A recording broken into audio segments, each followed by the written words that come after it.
Hello guys, আমি মোবারক। আমি এখন আছি বর্তমানে কেরালায়। আমার টার্গেট হচ্ছে 30,000 টাকা কামানোর। আজকে হচ্ছে তার 6 নম্বর দিন। 6 নম্বর দিনে কী করলাম চলো তোমাদেরকে বলি। যে সকাল সকাল উঠে পড়লাম কাজে যাওয়ার লেগে। এবার মুখ ধুতে হবে। তারপর চলে গেলাম ব্যাগের কাছে, কলগেট আর বিয়ারলিতে। তখন বার করে দেখছি আমার তো কলগেট শেষ হয়ে গেছে। তখন কি করব?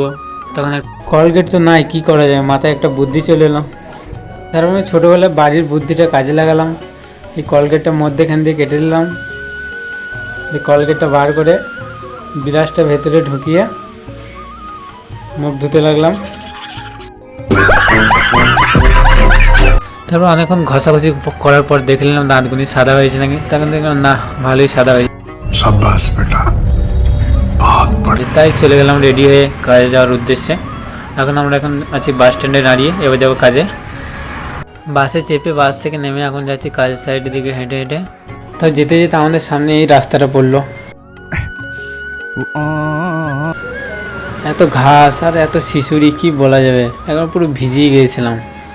তারপর অনেক কষ্ট করে যাচ্ছি এখন সবাই মিলে। বন জঙ্গল পেরিয়ে চলে এলাম কাজের সাইডে। এই দেখতে পাচ্ছি, এটা আমাদের কাজের সাইড। আজকে আমাদের এইখানটায় কাজ হবে, তাইলে সাইডটা শেষ হয়ে যাবে। তারপর আমরা চটপট কাজের ড্রেস পরে রেডি হয়ে গেলাম। এবার করতে হবে কাজ, তাই সবাই রেডি। তারপর আমরা চট করে ভাড়াটা রেডি করে ফেললাম।